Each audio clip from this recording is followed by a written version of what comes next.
সঙ্গীত জগতে রাজ্যের একটি জনপ্রিয় গানের রিয়েলিটি শোতে প্রথম স্থান অধিকার করলো বাঁকুড়ার পাঁচবাঁকার মেয়ে সর্বজিতা সিনহা। বর্তমানে বাঁকুড়ার জিগ্রাম দিয়েছে দুই সিনহা পরিবারের তনয়াকে, যারা এই জেলার নামে ডঙ্কা বাজিয়ে এসেছে কলকাতার বুকে। পড়াশোনা থেকে সঙ্গীত চর্চা সবেতেই স্থান করেছে যে জায়গার ছেলেমেয়েরা। বাঁকুড়া শহর লাগোয়া গ্রাম ভাদুল। ভাদুলের থেকে বাঁকুড়া শহরে বর্তমানে বাসিন্দা বাবা সন্দীপ সিনহা পেশায় শিক্ষক। মেয়ে কলেজ পড়ুয়া মেধা ছাত্রী হওয়া সত্ত্বেও সঙ্গীতে যে দক্ষতা তা সকলের মন কেড়েছে। রাজ্যের বিভিন্ন জেলা থেকে আগত 18 জনের মধ্যে সঙ্গীত প্রতিযোগিতায় সেরা শিরোপা অর্জন করেছে বাঁকুড়ার এই তনয়া। বাবা জানান, পড়াশোনায় মেধা হওয়ার পাশাপাশি কন্যা সর্বজিতার বহুমুখী প্রতিভা রয়েছে। যদিও সে ছোট থেকেই গান ছাড়া থাকতে পারত না এক বিন্দু। গানের প্রতি অগাধ ভালোবাসাই তার এই সাফল্যতা। ইতিপূর্বে মেয়ের জীবনে প্রথম বড় সুযোগ আসে 2019 সালে দুর্গাপুরের একটি রিয়েলিটি শো এর অডিশনে। সেখানে দুর্দান্ত পারফরমেন্স করে তাক লাগিয়ে দেয় সর্বজিতা। ভবিষ্যতে গান ও পড়াশোনাকে সমান তালে এগিয়ে নিয়ে যেতে চায় বাঁকুড়া তনয়া সর্বজিতা সিনহা।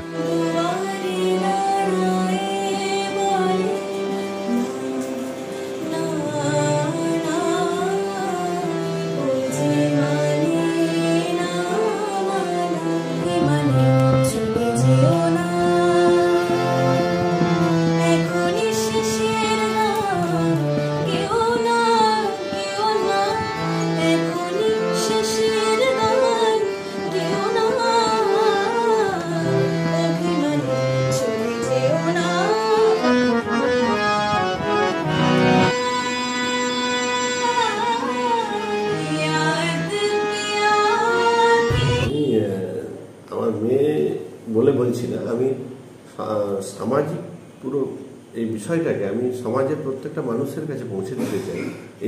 এই বক্তব্য যে যে গান করে সে পড়াশোনাটা করতে পারে। কারণ আমরা তো রিসেন্ট দেখছি বা আগেও জেনেছি যে music is a therapy. Music as a therapy সারা ভারতবর্ষে বিভিন্ন উন্নত শহরগুলোতে ব্যবহার হচ্ছে এবং বিদেশ তো আছে। ঠাকুমা যিনি ছিলেন তিনি খুব গান পছন্দ করতেন। তিনি বিষ্ণুপুর ঘরানার মানুষ ছিলেন, বিষ্ণুপুরের বাসিন্দা ছিলেন। এটা আমাদের মজ্জায় রয়েছে। নমস্কার, আমি সর্বজিতা সিনহা। বাঁকুড়া জেলায় পাঁচবাগা নামক নগরে আমি থাকি।